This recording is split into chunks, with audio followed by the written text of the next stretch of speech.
Welcome to another episode of Water and Ice Outdoors. It's been a while, I know. We did one ice fishing video this winter and pretty much that was it.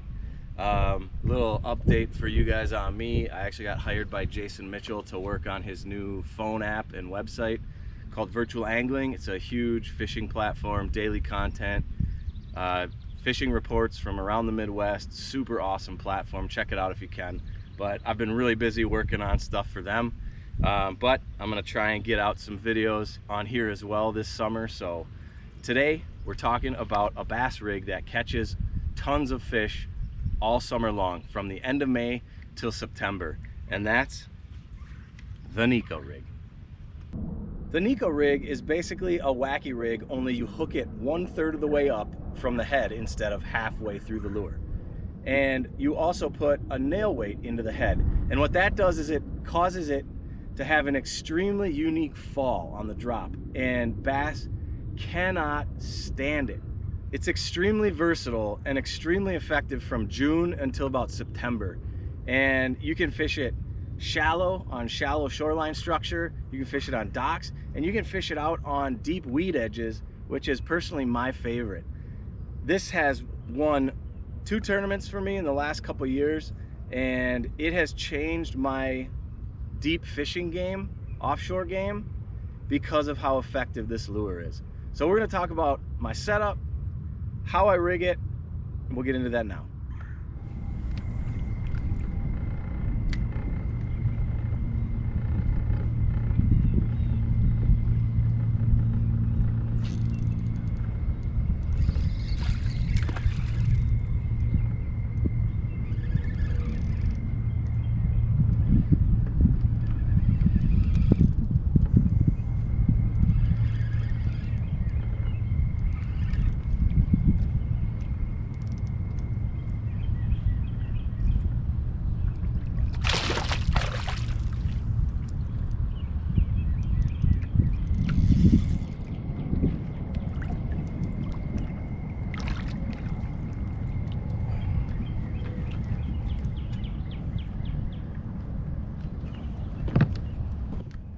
Right in the nose, where you like it.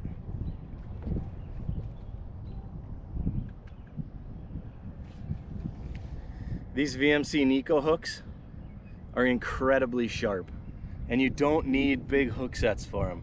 Just a nice sweeping upward hook set, and they stay pinned all the time. So a spinning setup is what you want for the Neko rig.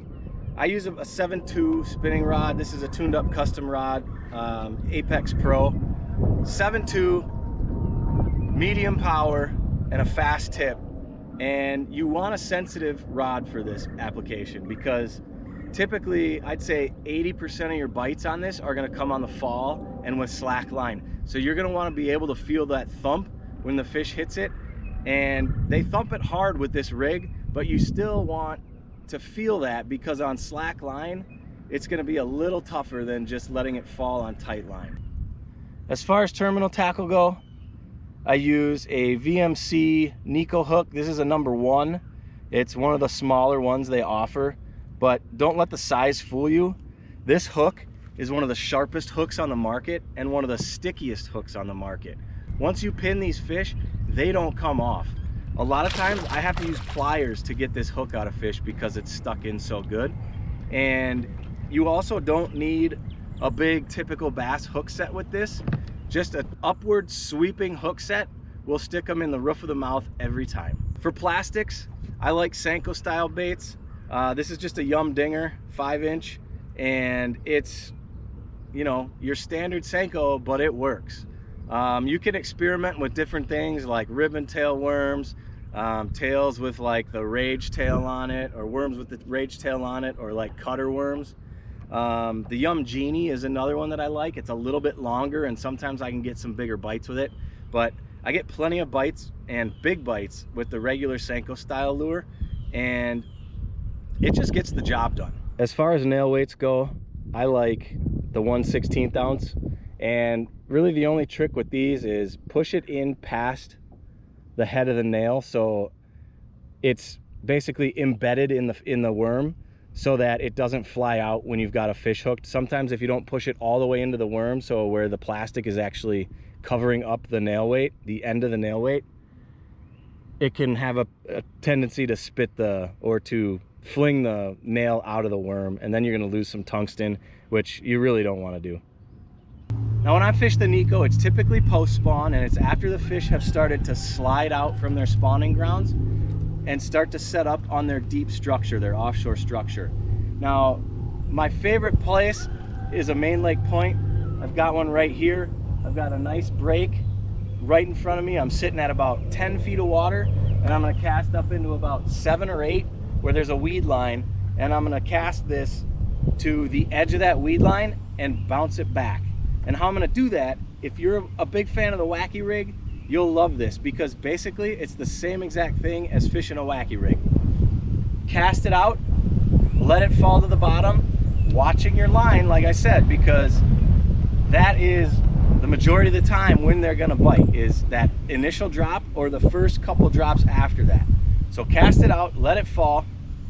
I usually only let it sit for about 3 to 5 seconds, and then I pop, pop, pop, let it fall. Pop, pop, pop, let it fall. Just like you're fishing a wacky rig. Just pop it up off the bottom and let it fall. And the majority of the time, they're gonna hit it on that fall. You're gonna feel that thump on the fall, and then set that hook with that sweeping motion.